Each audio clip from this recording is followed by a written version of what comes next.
This is White Plains Week, the weekly roundup of White Plains, Westchester, and world news.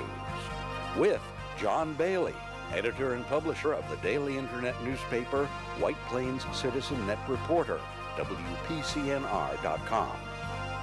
Jim Benerofe, editor and publisher of SuburbanStreet.com and WhitePlains.com.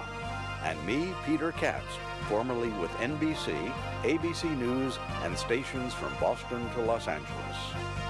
White Plains Week, what's happening? Who are the newsmakers? What's in store for the future? The views and opinions expressed on this program are solely those of the participants. White Plains Week is presented on Optimum Cable Channel 76, Verizon Fios Channel 45, and on the internet at whiteplainsweek.com, youtube.com, and wpcommunitymedia.org. Now, White Plains Week. Good evening, Mr. and Miss and Ms. White Plains and the world out there. This is John Bailey. This is White Plains Week, the City News Roundup show. And we want to say hello to all you out there anticipating a tax cut. Book those Cuba vacations now while they last. John Bailey with Peter Katz, the anchor for all seasons, and Jim Benerofe, my partner, these going into our 16th year of doing White Plains Week. Jim, the headlines, please. And here are the stories for the week of December 2nd, 2016. French-American school attorneys call move to undesignate Ridgeway site as not environmentally sensitive by city illegal. Vote, they say, is possible Monday evening. White Plains Mall owners apply for zoning change to rebuild the mall into apartments. Green space fits in with transit district objectives, they say. Demonstration against intolerance attracts large crowd in city. Peter Katz will have a video report. We'll present our continuing report, Peter Katz's Trump in Transition. AT&T building at 440 Hamilton Avenue sold, residential apartments being considered. White Plains Trump Tower treasurer accused of misusing condo funds. City sales tax receipts $1 million less in October than they were a month ago. Standard Amusements has not approved the county playland arrangement, county legislator says. County also gives raises to its commissioners. White Plains considers solar power letter of intent granting lease to beat some possible change by Public Service Commission.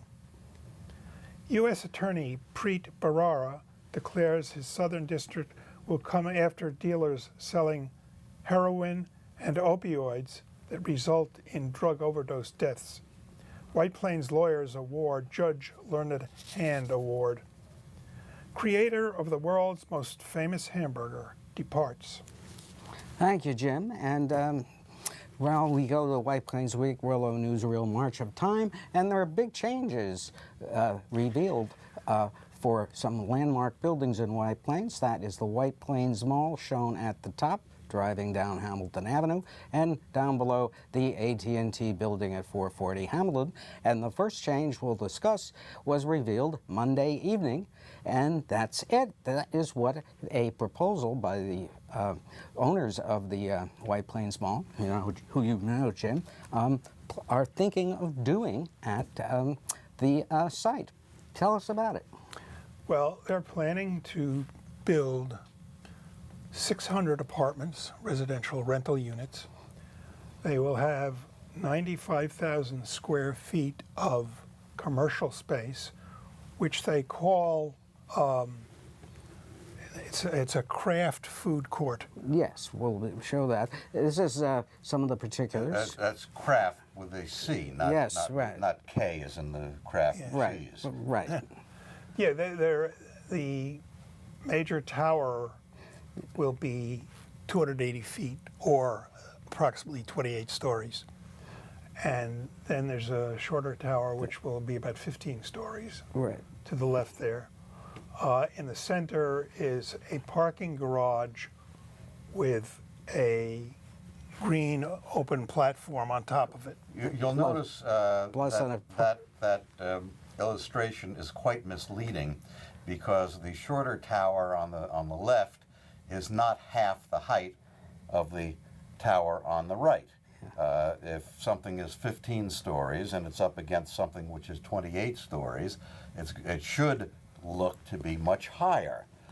We wonder why, in preparing this illustration, they didn't put it in closer scale to what it actually would look like. Well, let's look at some of the renderings. Next slide, please. That is going to be the new entrance on Martin Luther King. This is looking at Martin Luther King Jr. Boulevard, and they're going to put a fountain at the corner of that cutoff up to Barker. And then here's the next shot. This is the way it's going to look on the Hamilton side. Now, the buildings on the right, though, are not part of the project. No, they are not. So- And they're going to include a bike lane, and then this is the entrance from MLK Boulevard, which faces the transit station. And this is a green space. And inside the green space, there will be this. Next slide is a food and craft hall with restaurants in the background and kiosks of food vendors, and it's a pretty big space, right? If we can go back to the original first slide, we can see it. That's the court that I just showed you, right in the middle there. And up top is a park with perhaps amenities for the residents. It's not going to be public. And now, if we can continue with the transit principles. Bill Null, the lawyer, Jim, included this slide in the presentation, which shows how this thing, which nobody really knew was coming until Monday night. Well, we knew something was coming because we But we didn't reported know on anything the about show. that. We didn't Yeah. know the specifics Yes, of it. This right. was the first look at a concrete proposal. But- and what they're trying to do is tie this in as being an opportunity for the city to get a leg up on its downtown transit district redevelopment by bringing in this, which they say will bring in more people, And- it will bring yeah. more retail, it will bring more activity, Right. and it will kickstart the redevelopment of the train station area. Yes, I couldn't have said it better myself.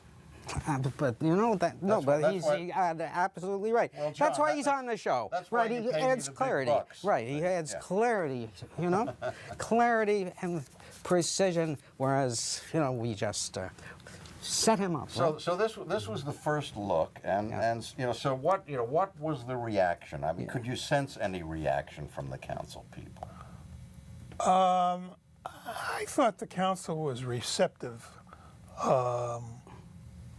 I don't know whether they thought all of it was good. There were a number of people, residents, who came to the meeting, and quite frankly, just by looking at them, I tended to think they were receptive. Yes, well, it's a very interesting concept. And it's interesting because this comes up just about 2 weeks from last Monday as to when they're going to show us the plan for what they want to do with the transit district. Everybody should be there at, where is it now? It's downtown. Oh, it's going to be at 360 Hamilton Ave. 360 Hamilton, and see what you think. Now, there was a big demonstration last week, Peter. Well, John, that started the week. it was on November 25th, Yeah. the Friday after Thanksgiving. We were recording a show, and the event which went on took place over at the fountain at Main and Mamaroneck with about 400 to 500 people in attendance. Organized by the Westpac Foundation, the White Plains Greenberg NAACP, the New York Civil Liberties Union, religious leaders, and other activist organizations, the event was to protest President-elect Trump's radical proposals, such as keeping Muslims out of the U.S. and creating a Muslim registry of those already here. rounding up and deporting millions of immigrants, and forcing local police departments to do the work of immigration and naturalization officers. White Plains Mayor Tom Roach was among those who were there. I want to make clear to everyone who lives in the city of White Plains, which is a very diverse city, something that those of us who live here are proud of and enjoy, that everyone in our city will have their rights protected. Our police department does not and will not inquire as to immigration status and interactions with the public. It is a direct violation of the concepts of community policing. You want people to feel comfortable talking to the police, and the last thing you want is someone who's the victim of a crime or involved in a domestic violence situation to feel concerned about speaking to the police because it might impact their ability to stay in the country. And you don't want them to think that. The immigration laws and naturalization laws we have in this country are federal laws, and they are enforced by federal authorities. And the local police here are enforcing the law and protecting our citizens, and they'll leave that portion to the feds. Shannon Wong, director of the Lower Hudson Valley chapter of the New York Civil Liberties Union, told me they're ready for court fights under the Trump administration. Certainly, if there's a creation of a Muslim registry, we'll take them to court. We are a team of both lawyers and activists and educators who are ready and willing and able to defend everybody from discrimination in this country. We'll never be defeated. The people united will never be defeated. The march proceeded to the plaza in front of the county courthouse, where there's a statue of Dr. Martin Luther King, Jr. In addition to wanting Westchester to become a sanctuary for refugees, marchers protested Trump's denial that global warming is real, his threats to curtail free speech and the press, his cozying up to the radical right and white supremacists, among other issues. Greenburgh Town Supervisor Paul Feiner was one of the speakers. From the standpoint of Greenburgh, we want to invite Syrian refugees to our community. We're going to welcome them, and we're going to do everything possible to be inviting. And I don't think that we should turn over undocumented immigrants if they're not facing charges or violent penalties. Also speaking, Lena Anderson, president of the White Plains and Greenburgh chapter of the NAACP. The new suggested plan for Muslim registry is just another stop and frisk. For democracy to be real, all members of our nation, we must learn to stand in solidarity. Injustice anywhere is a threat to justice everywhere. White Plains, a sanctuary. White Plains, a sanctuary. White Plains, a sanctuary. White Plains, a sanctuary. White Plains, a sanctuary. Well, you know, John, we can look for more protests as the Trump administration takes over. And the biggest announced so far will be a march of 1 million women on Washington the day after Trump's inauguration. Yes, that will be intriguing to see if they get 1 million. They really need 1 million or more, because as we know, just as women do not get equal pay with men, you've got to turn out more numbers than the men. Right? We will see. We will how see. it unfolds. That is not a joke. But I think we can also look for more demonstrations right here in Westchester County and in Well, White that Plains. was really a tremendous turnout and a great video, by the way, Peter. Really well narrated too, and you don't get that anywhere else but White Plains Week. Okay. And now, Trump in transition. Peter Katz reports. Wow, what a week this has been. President-elect Trump's proposals on taxes, according to the Tax Policy Center, which is a nonpartisan group, will raise taxes on about 8 million middle-class families, while at the same time giving America's richest 1% tax cuts averaging 13.5%. The president-elect has selected retired Marine General James Mad Dog Mattis as his Secretary of Defense. Mattis retired just 4 years ago. He often tried to oppose President Obama's policies while he was serving in the military. Congress will need to pass legislation to bypass a federal law that prevents Secretaries of Defense from having been on active duty in the military during the prior 7 years. Mattis has been quoted as saying, "Be polite, be professional, but have a plan to kill everyone you meet. That's a direct quote. K.T. McFarland has been named Deputy National Security Advisor. You may remember her from Fox News, where she was doing commentary stuff. Remember when Trump dumped all over Wall Street and the firm Goldman Sachs during the campaign and claimed Hillary Clinton cozied up to the Wall Street firms? Well, guess who Trump has picked for his Treasury Secretary? A fellow named Steve Mnuchin, who was his campaign finance chief and formerly was with, may have a fanfare, ta-da, Goldman Sachs. Or never has a firm been more aptly named. He's also the guy who took over a bank during the housing crisis and foreclosed on 35,000 families. After lining his pockets with what he could from those homes, he also cleaned up with government money. During the housing crisis, some of the people he had thrown out of the homes picketed his Hollywood mansion. He also now finances movies.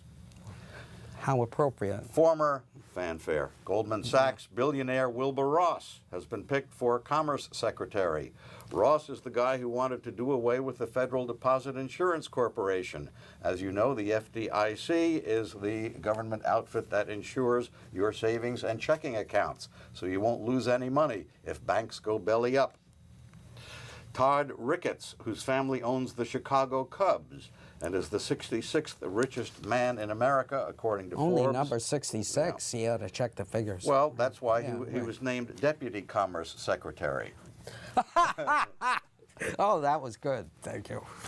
Tom Price, Trump's pick for Health and Human Services Secretary, is already being targeted by Democratic senators who would have to confirm him because of his desire to throw out the Affordable Care Act and gut Medicare. Trump announced that Elaine Chao, George W. Bush's Secretary of Labor, will lead the Transportation Department. She just happens to be married to Senate Majority Leader Mitch McConnell. Yes, there'll be railroads all through Kentucky now. And if Trump wants to get anything through the Senate, he's going to have to cozy up to Mitch McConnell. Well, now he's cozied up to Mitch McConnell through his wife. Now, one thing that Republicans have been trying to do is privatize the air traffic control system by turning it over to a quasi-government corporation dominated by the airlines, who would charge user fees to everyone not an airline. Election lawyer Donald McGahn, a former chairman of the Federal Election Commission, has been picked to be Trump's White House counsel. There was a lot of attention this week for Mitt Romney, who had a dinner with Trump, and Reince Priebus, who will be the White House Chief of Staff. Romney has been floated for Secretary of State after he ate dinner with Trump and Priebus. He then had to eat crow in front of the news cameras and praise Trump after having in the campaign said he was unqualified, unscrupulous, and crooked. Rudy Giuliani also wants the job of Secretary of State. Mr. Warmth. His foreign business ties apparently will make him a poor choice for that. Other names which have been in the mix include former UN Ambassador John Bolton, General John F. Kelly, former CIA Chief David Petraeus, who actually did what Trump accused Hillary Clinton of doing, which is to play loose with national security documents. And cozying up to the press. Petraeus pleaded guilty to having shown national security classified secrets to his mistress. He also pleaded guilty to having lied to the FBI. Also under consideration, Senator Bob Corker, and two names floated. I'm not going to name them, but I'll just tell you who they are. One is the current CEO of ExxonMobil, and the other is the former CEO of ExxonMobil. Buy that oil stock now, folks. And has anyone seen the former Trump darling, Governor Chris Christie? He's been out of sight for a long time. Well, he's head of the White House Custodian Services. The big news yesterday was Trump and Pence going to a carrier plant in Indianapolis for a photo op, but it turns out, despite the big photo op and event, Carrier is still sending 1,300 jobs to Mexico. But now, not as many. They are going to keep 1,000 jobs at the plant in Indianapolis, Some workers interviewed on TV said that they'd be taking wage cuts after saying repeatedly during the campaign that politicians who offer tax incentives to keep companies from closing plants and moving out are dumb. That's exactly what Pence did, and Trump did. And Well, Pence Westchester's been doing that for years. Pence came up with $7 million of Indiana taxpayer money to give to Carrier. Trump supposedly promised at least $62 million in federal tax breaks. Carrier is owned by United Technologies, which happens to be a major defense contractor. They receive about $6 billion in government contracts a year. They make billions of profits. So the last thing that I think they need is taxpayer money, as Trump and Pence are giving them. You know, this is amazing when you line it all up like that. That's the purpose of this We have segment. not been privy to the negotiations that went on, but do you suppose that Trump threatened not to give them more military contracts unless, if they didn't go along, at least partially It's go the along? art of the shakedown. Now, the votes are still being counted. In the popular vote, Hillary Clinton's lead has now jumped to 2.6 million as of yesterday. She's ahead, 2.6 million votes. I had forecast on this program that it might go to 3 million, and it's getting pretty close to that. Well, the interesting thing about that, Peter, is that Jill Stein took 51,000 votes in Michigan. Had she not run, Hillary Clinton wins would that have state. carried that state, right? Or Mrs. Clinton, sorry, Hillary And is. Now you're a the civilian. same is true elsewhere, too, if you not only Stein, but if you put the Libertarians in there. Last night in Cincinnati, a post-election rally at the U.S. Bank Arena. Trump appearing, Pence appearing. The arena was about half full. People noted that Ohio Governor John Kasich did not show up for the event. During the event, Trump called the news media extremely dishonest, and the crowd booed all the news people there. Well, Fortunately, we were not there, Jim and John. well, we have asked to attend Trump events. We've invited him to be interviewed on White Plains Week, being a local guy, you know, but has declined. I guess he's afraid of us. I tell you, not only does he have a house and a golf course, but there's a building right here in White Plains with his name on it, and that's in the news quickly just today because the Treasurer. The board, well, it's the board of managers of Trump Tower at City Center Condominium. That's the official name of the plaintiff. They have filed a lawsuit in federal court in Manhattan alleging that Frank Palazzolo, a real estate investor who also was the treasurer for the Westchester Trump Tower, made off with at least $1.3 million in building Allegedly funds. made off. Allegedly made off. Well, it's the lawsuit charges.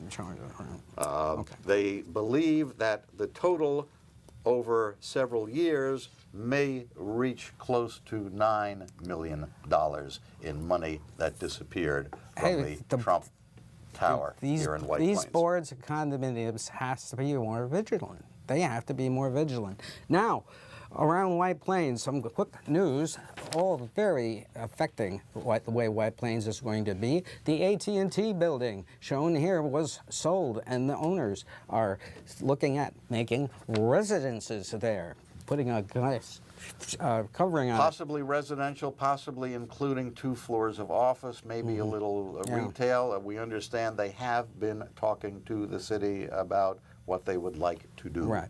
Jim, any thoughts on that? Well, I think it's better that they're going residential than all office space, which is what we seemed to think the last time we reported it. Right. And it's a great location. Yeah, I mean, it is right on that boulevard. I'm surprised they're not making them condominiums. Right. That's the only thing. Shocker of the week. The sales tax for October was reported by the state, and what got me was that we made $1 million less sales tax in October than we did in September. That's a tremendous I'll tell you, drop. John, from what I've seen of the shopping traffic around town, it might not be such a good holiday season. At least it's not starting out so good. Yeah, It could be the effect of the internet. I've never seen that. Now, we understand that you have stumbled upon a very interesting story, which I have not seen reported anywhere, and it regards Playland. Well, we have asked about it, and that is that the Playland deal with Standard Amusements has still not been agreed to. I was told this by County Legislator Ken Jenkins last night at a dinner, and it has also not paid the county $1 million, and the reason is the City of Rye lawsuit against the Playland plan. That is huge, and no one in the county has responded to my questions about where that is. It had been anticipated that they would start moving on rebuilding the place, on making the improvements. Not now. No, and then there's 2 months to go in the county fiscal year. Fiscal year, and the sales tax collections are only up 0.5%. They budgeted 14%. The airport deal is up in the air. The county has a big budget problem. Solar power was discussed at the council meeting Monday evening, and this gentleman presented a plan where he wants White Plains to okay a letter of intent to have this company take over the dump. Well, they want to put in some solar panels there and start generating green electricity using solar panels, siting these panels at the city's dump just off Gedney. Right. Preet Bharara appeared in White Plains last night and launches an opioid effort, an overdose initiative whereby they are going to prosecute drug dealers for 20 much longer terms who cause a drug overdose death. Heroin, prescription opioids, it's a big, big, big problem. Yes, and he said it's the largest drug there's ever been. And going now to more serious matters. Well, there was one thing which we just want to mention in passing. There was a terrible plane crash. A Bolivian charter company was operating an airplane. It was carrying a soccer team. And it crashed while on possibly due to lack of fuel. Colombia, 71 of the 77 on board were killed. Apparently, the airplane ran out of fuel. And now we're coming up on the anniversary of Pearl Harbor. Well, John, you know, the attack on Pearl Harbor, believe it or not, happened 75 years ago, this coming December 7th. The surprise attack by the Japanese on the military base at Pearl Harbor. It apparently was intended as preventive action to keep the U.S. Pacific Fleet from interfering with other actions the Japanese were planning against the Philippines, Guam, Wake Island, Malaya, Singapore, and Hong Kong. In all, there were something like 2,400 Americans killed, more than 1,100 wounded. The U.S. lost a lot of its ships, and the day of infamy. It was the day of infamy from Roosevelt's famous speech, December 7th, a day which will live in infamy. 75 years ago, hard to believe. I was 7 months old. John Bailey, Peter Katz, Jim Benerofe. Good night for White Plains Week. This has been White Plains Week, news and commentary about White Plains, Westchester, and the world. The views and opinions expressed on this program were solely those of the participants. White Plains Week, produced by White Plains Citizen Net Reporter, and presented on Optimum Cable Channel 76 and Verizon Fios Channel 45.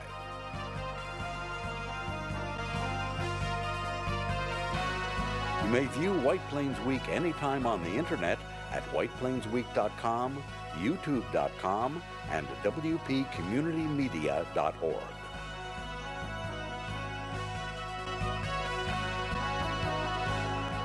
For White Plains Week, this is Peter Katz speaking.